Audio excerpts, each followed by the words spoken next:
Welcome to the Treasury Update podcast presented by Strategic Treasurer, your source for interesting Treasury news, analysis, and insights in your car, at the gym, or wherever you decide to tune in.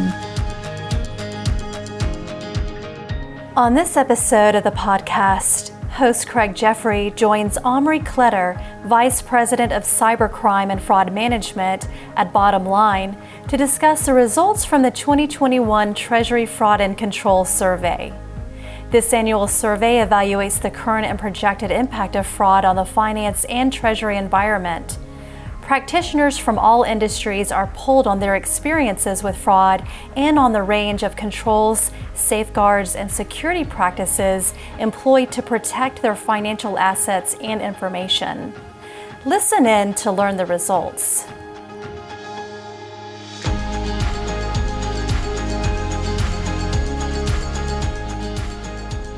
Welcome to the podcast, Omri. Good to be here.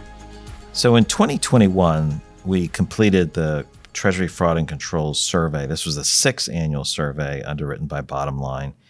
We had over 330 respondents across the globe, and there's quite a bit of information, quite a few assets that are available in the show notes, where you can download reports, infographics, and get webinar replays. So feel free to use those resources. Omri, to provide a little bit more context for our audience, could you give us a brief overview of your background in security and what you do in your role as Global VP of CFRM at Bottomline? Sure, Craig, and thank you for everyone who's listening to this. It's again a great opportunity to engage on such an important topic and to reflect on where we are, what we've achieved so far, but also the work ahead of us. So as you mentioned, Omri Kletter, I'm the Global VP for our fraud and financial crime business within Bottomline. I started my career, interestingly enough, in global counterterrorism on the intelligence side in the Israeli NSA. And, I can tell you that once you start your career with chasing the bad guys, it's very hard and difficult to change subject drastically. And I'm glad to a certain degree that I'm still focused on helping organizations and financial institutions to fight financial crime and fraud. I've joined Bottomline a year and a half ago after a long career in this field with some of the market players. And in my current role, I'm really focused on building the right strategy and product and solutions to protect business payments. If you think about Bottomline, we're all about business payments as a company, right? We are helping organizations to pay and get paid, and we're helping banks to facilitate these services for payors and payees. And what we're doing in our fraud and financial crime business within Bottomline is really extending the business payment subject matter into the protection from fraud and financial crime, which is definitely on the rise. So I think generally, and that's one of the themes that we're seeing also in the statistics, the combination of payments and the concept of how we protect these payments is becoming much more embedded. And hence, I think here in Bottomline, we have a unique point of view to combine or to address the problem of payments from this important angle too. So we'll have to do another podcast on counterterrorism. That sounds like it'd be interesting. It might be a bit of a stretch from the Treasury side, but yeah, we'll focus on. I'll tell you one thing, Craig. When you think about global counterterrorism, obviously after 9/11 and everything, I can tell you what we've seen very clearly. Follow the money, right? Follow the money is critical. That's why I think in the last 20 years or so, we're seeing greater focus on understanding the funding sources of these activities. And obviously, fraud and financial crime, fraud and money laundering are Patrick plate for these activities, which we obviously want to find. Have you read Zarate's book, Treasury War? I'm not sure if I have the title right. I think I heard about the book, but I didn't read it. No. Okay, yeah, that's a lot about following the money and tracking it down. So, well, with that little discursus, we'll begin. And just for those that are listening, Omri and I are going to be discussing several different themes that were highlighted through the survey. And we'll use this pattern of we'll share some of the key findings from the survey and then expand that out to a discussion about some of the implications and get into some prescriptive advice as well in many cases. So with that, we'll begin on the escalation of fraud. Now, any discussion of fraud is always this idea of we want to scare people. But if you're listening to a podcast on fraud, you know that the fraud has continued to increase. The perpetrators of it are more sophisticated. They're automated. There's enough to be scared without being unduly dramatic. But I just want to share two survey points, and then I'll invite you to weigh in on this, Omri. From a escalation standpoint, year over year, I mentioned this was the 6th annual survey. Going back a few years, 84%, 73%, 76%, and 87% are the percentages of year-over-year view that the threat level of fraud has increased or significantly increased. So we have multiple year-over-year heavy increase in the threat level. That's the reality. That's the recognition of, if you're listening to this, that's the recognition of your peers of the situation on the ground. I'll tie one other element in here, this idea that criminals are both thoughtful, tricky, and opportunistic, and they took advantage of whatever's on the ground. But in the COVID environment, fraud that had a tie into the pandemic, so leveraging information from emails or whether it's PPE or identifying that the office is closed, please redirect payments over here. This concept of tying in some truth with lies. 21% of fraud that occurred through the survey respondents had some tie-in to COVID. So in terms of the threat level, it's increased, it's escalated. So criminals are improving, Omri. They're far more automated and more effective at getting information and cash out of organizations. So feel free to start with what you think is necessary to comment here, but also, any other thoughts in this area. So, Craig, you frame it perfectly. We're seeing a constant rise in fraud across all segments, by the way, which is another interesting thing. We know it's very hard to take one segment of size of organization or location organization that's actually more on the rise compared to others. So I think the notion that this is actually a cross-platform, cross-segments problem is definitely one of the interesting takeaways from your annual survey. You mentioned automation, and we'll touch about that in a second. But I think what I would like our audience to think about when we think, they're trying to answer the question why we're seeing this rise. And my response to that would be, wait a minute, why not? Why not numbers will go up as they are super connected to the growing number of digital transactions, right? So generally, as fraud is tied to how much traffic, how many signals we're producing. I met with one of the heads of frauds in a global bank with headquarters in New York, and say, we are producing as human beings more signals than ever. And it was kind of an interesting point of view on to realize that just think about how much signals we are producing, and to a certain degree, fraud can ride on these signals. So again, the question is why not, to a certain degree, and I don't think that we provided yet a strong stop to it to change the trend or to change the direction. I'll give some details to a certain degree. Are we seeing new controls or new methods that are completely solving the problem of business and uncompromised? The answer is no. Do we have we've chatted with many of the Treasury representatives after the great webinar we had, and asked, do you have head of fraud in your organization? I said, well, not yet. We are thinking to have it. And also from the other side, think about from the attack side. If they are not being stopped enough, their motivation is also becoming bigger. And again, maybe a bit connected to how we opened the discussion around homeland security and the relation to that. To a certain degree, we're also seeing rise in the magnitude of attacks because of the nature of the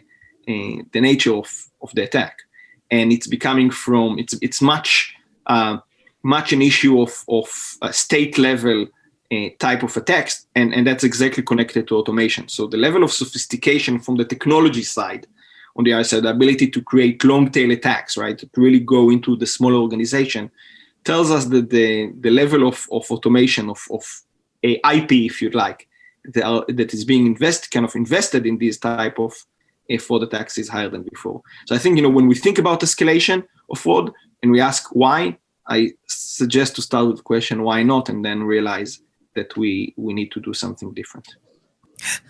Yeah, I like that. It's wishful thinking won't stop it, and this idea of their payoff is higher. They're making substantial pay on all of this activity. They're able to be more efficient with automation. And like you said, the long tail, catching smaller organizations, that's creating this whole new fertile ground where it wouldn't be efficient enough to go after many smaller organizations. And I'm sure you've heard it. People say, it's like, well, no, who would go after us? We're too small. Well, you're too small for maybe a very targeted attack, but if you get someone responding to emails and they can compromise the system, well, now low cost of acquisition. Right. And by the way, I'll give you a few anecdotes about an organization that try Sure. to figure it out. So, for example, one of the things we're seeing as a response to the escalation of fraud is to change how incoming fraud inquiries from customers, from treasuries, but also from consumers are being routed into call centers. So to have much more analytics, if you like, around quote unquote case management or disputes. And we are involved in several projects where actually the focus is not that the detection, but actually what are we doing that something is coming in. So maybe we have enough time, especially on non-real-time payments, to stop the fraud from happening, or at least recover some of it because the funds haven't been moved yet. So when we think about the escalation that's out there, it doesn't mean obviously there are no remedies out there, and there are some interesting cases where banks and corporates are now working more together to build, for example, these type of processes. This idea of the fraud has escalated, we're exposed, is achieving a much greater level of understanding across organizations. And this year's study, I think there was a bit of a reality check for smaller organizations. They were feeling the pain in a more dramatic fashion. Larger organizations have been attacked more heavily, more consistently, and smaller organizations are seeing and feeling that. And there's a lot of information in the survey from that. And in response to that, over time, we've seen an increase in spending, a growth in controls. It's stepped up on a year-over-year basis, multiple year basis of people spending. And so this spending has helped tech and controls in different areas. So I'll share a few items there, a few stats. So spending significantly more, 28% of organizations are spending significantly more this year over last year, 21% the prior year over the year before that, and also 21% the year before that. And so in keeping with this escalating threat, there's this significant more spend, a solid 3-year trend of a significant minority of companies spending more. And I'll mention one other aspect on that. The focus on business email compromise, or the spoofing activities, where banks perceive business email compromise, authorized fraud as their most identified, select up to 3 as one of the biggest issues over the next 1 to 2 years. 86% had identified that. Account takeover showed up 40% of the time. And when we look at corporate side, because we branched the survey, so we looked at what banks are seeing, and they're looking at all of their customers. And then we look at what corporates are seeing: business email compromise, imposter fraud. That was the top issue of what corporations were seeing. And there's other issues too that show up, but there's an element of banks see a lot of this. So I guess the question I want to explore, that's the stats from respondents, but is the spending that corporations are doing, is this focused? Are they spending enough? Is something missing? I suspect you probably have some stories here too, Omri. So few thoughts on that. First of all, the numbers you shared are definitely in line with what we're seeing on our networks, and we are not just. I think one of the uniqueness positions we have is the fact that we are using our protection tools to protect also our own networks, right? So we are, as you know, Bottomline, we also provide payment networks, and we have the ability to monitor it. And the numbers that you're saying around kind of, again, the number of organizations being attacked, and also different focus around a business and compromise and account takeover. Definitely, the survey is aligned with numbers that we're seeing in the field, which I think is interesting. When you think about spending, and the question, obviously, if it's well spent, I think few things to think about. And I mentioned before, and we talked about it also on the webinar. We can almost imagine, from a best practice perspective, it's a triangle that once when we used to still meet people in person.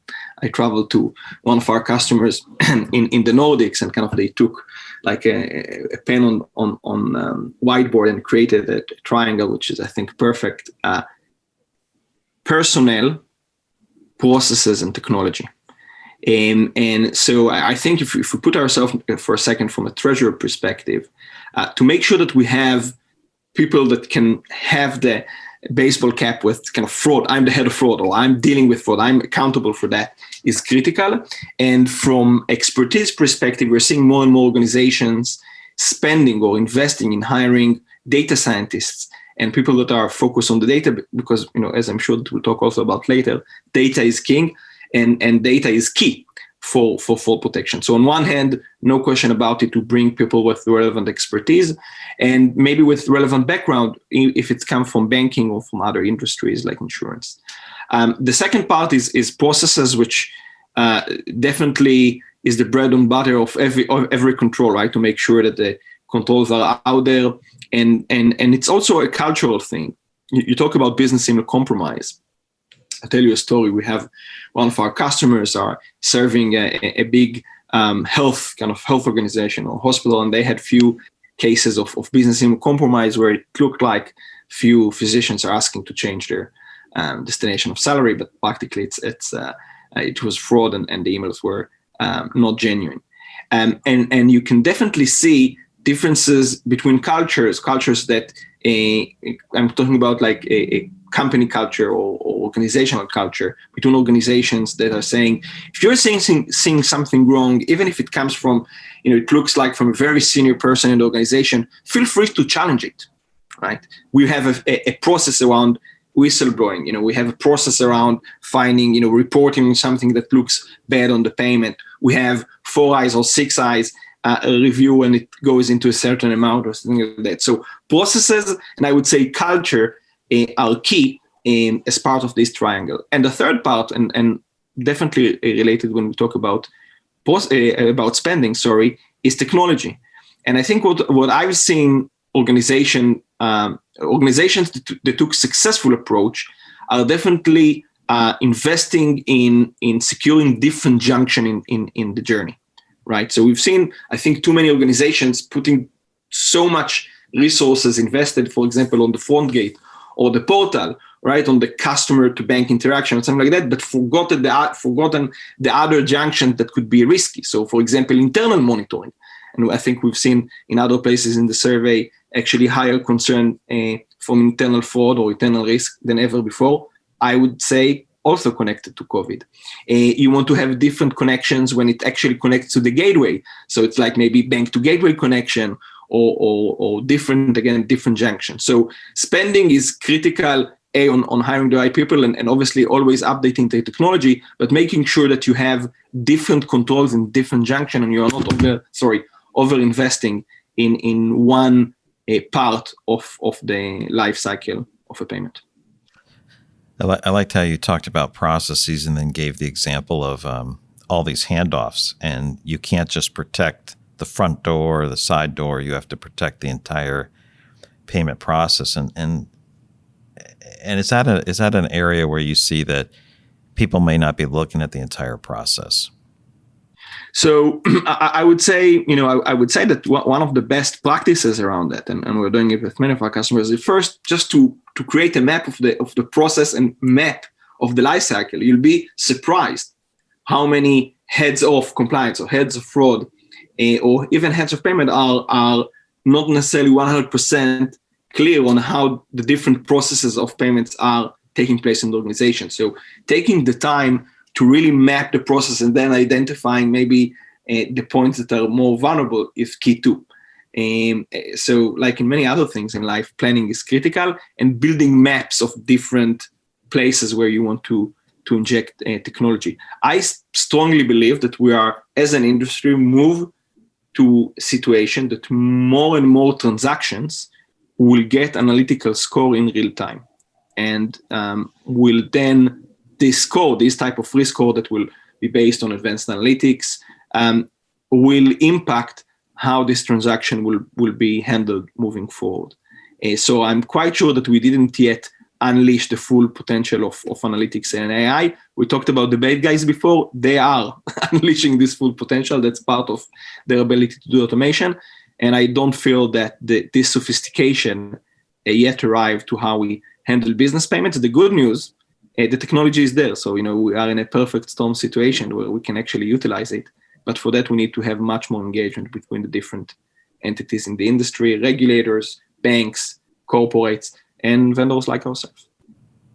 Yeah, your point about this real-time monitoring or scoring is useful. We've seen that on the network front.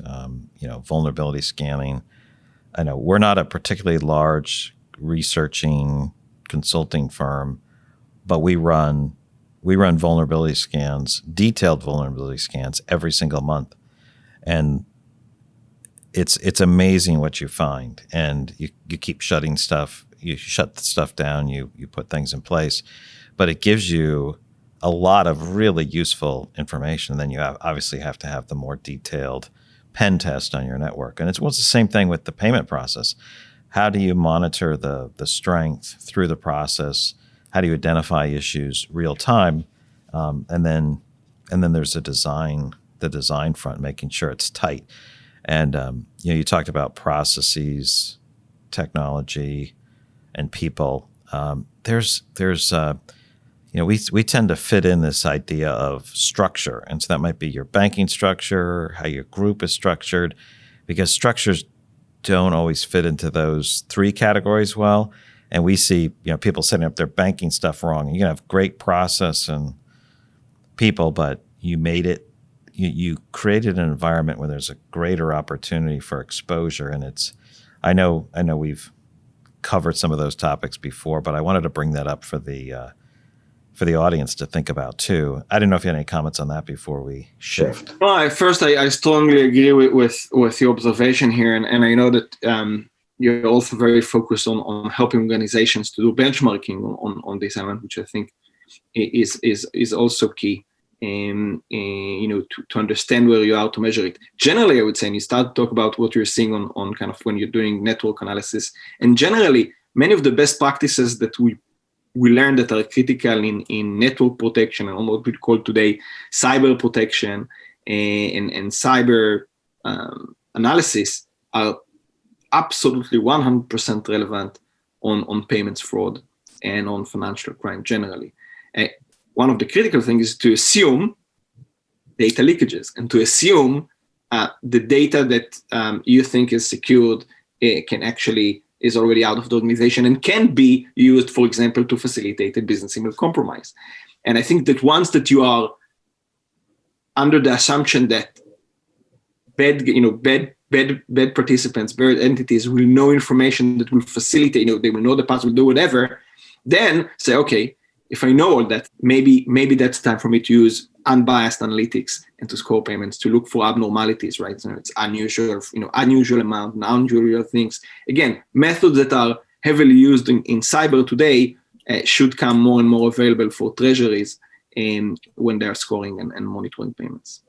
Yeah, just a few things on that before we move to accountability. This idea of, hey, how do I protect payment information. Well, I can encrypt it. I can tokenize it so that if people steal it, they have a token, they don't have the data. Or in some cases, and Bottomline being a payment hub provider of many sorts is, well, I don't even have to keep it. I can have someone else take care of protecting that, managing the changes. So I've shifted it from making it, masking it, covering it, moving it, to outsourcing components of it. And that's really just the beginning of some of those controls that we're talking about. But I wanted to shift our conversation over to, organizationally and personnel-wise, this concept of accountability and accountability with fraud. We have a number of questions and responses in the survey on this. One thing we found really interesting, and you and I have had conversations about this, is this: we asked areas of specific accountability for people to do different tasks or to track things. And one of the areas of the best level or the highest level of accountability had to do with specific accountability to track and manage fraud. And this direct accountability has grown 50% with the respondents, from about 24% in 2019 to 36% in 2021. And I think that's fantastic, where there's specific delegated authority to track this type of fraud and have accountability. And that's one area that I want to set up on the verbal whiteboard, if you will. The second thing that we found was encouraging about accountability was that employee training has really stepped up heavily with corporations. Banks have been really good at this. For multiple years, corporations were horrible at it. There still is a tremendous way to go, but it's moved over to the majority are doing, some payment-specific fraud training. We think this is really good movements in the right direction, but there's a lot of room. 64% don't have specific accountability. Many organizations aren't doing training on, payment security, but they might do it on, phishing, watching your emails. But when we think about this accountability and requirements for compliance, Omri, what does this mean, and what's next in this area? I'll start with quoting one of my best friends, Spider-Man. With great power comes great responsibility, and the power entities have today with the payments going in and out is greater than before. And I think what we as a society, and definitely the regulators, are expecting us to do is to make sure that we understand the responsibility related to that. And that's true for fraud and money laundering too. I can tell you that one of our main focus areas is actually not just on the traditional fraud, but also to make sure that payments are not going to sanctioned entities, right? So sanction is also a very big story around accountability and how we make sure also as a corporate that we are doing better to scrutinize payments with that regards. And I think, the market was long awaiting some disruption on this front, and we're seeing at least great interest in engaging on this front. And obviously I would say that everyone who is listening and say, wait a minute, I have a problem with this issue with sanctions. I have a problem with making sure that I'm scrutinizing these payments. Give us a shout, because I think we're definitely seeing a very clear trend around more and more corporates, especially the big ones, to be honest, on this front. So that's kind of a note around sanctions that is super related to accountability. You talked about education. I think it's critical. A few anecdotes are here around few organizations I know that start to use gamification in order to do it. So there is something to break, not just break the ice, but really leave something that stays. If you want to fight business and compromise, it's not enough just to compulsory send something that all employees need to sign off. But really, for example, I know a new bank in the UK that started to do a game with some challenging emails, and you'll need to detect them or whoever detect them first get a prize. So there is something around modernizing education on this front, which is, I think, quite interesting. And I mentioned before the concept of finding the right stakeholder in the organization, making sure they're with the relevant background. So no question about it. We will as a society expect corporates and banks to do more and to be more accountable. I've mentioned, I think, through the webinar what's happening in the UK, which is super interesting with confirmation of payee and the notion that victims of business email compromise, or one of the UK terms for that is authorized push payment, but practically the same scams, can be compensated if it will be proven that the bank or the corporate, whatever, didn't do enough in order to protect the consumer. So there is an assumption here that smarter entities or bigger entities, unlike consumers, should be more accountable for facilitating wrongdoing and fraud. Interesting data on the UK front. On this compliance and sanction filtering. So there's these organizations that are either on a fraud or terrorist or crime list, and the accountability to make sure that those payments aren't made no longer falls solely on the banks. There's a responsibility and liability, depending on the jurisdiction, depending on the type of situation, that's falling on organizations. And that's, I don't know if you had any thoughts about that. Is the threat of the penalty bigger, or is the issue of the potential bad headline? You made a payment to a terrorist organization or to someone who's on a sanction list. Is the reputational risk a bigger driver, or the financial? I think both are acting hard, and I think even I wouldn't forget the personal liability. So in addition to the fines, in addition obviously to the reputational concern, I think regulators are right to ask senior people within the organization to see themselves responsible, and hence take kind of liability actions against them. By the way, this is I admire the many fraud and AML leaders in banks and corporates really working so hard to protect the organizations, and they are super committed to do it. We need obviously to make sure that they have the relevant tools and the relevant processes to be ready for this daily fight.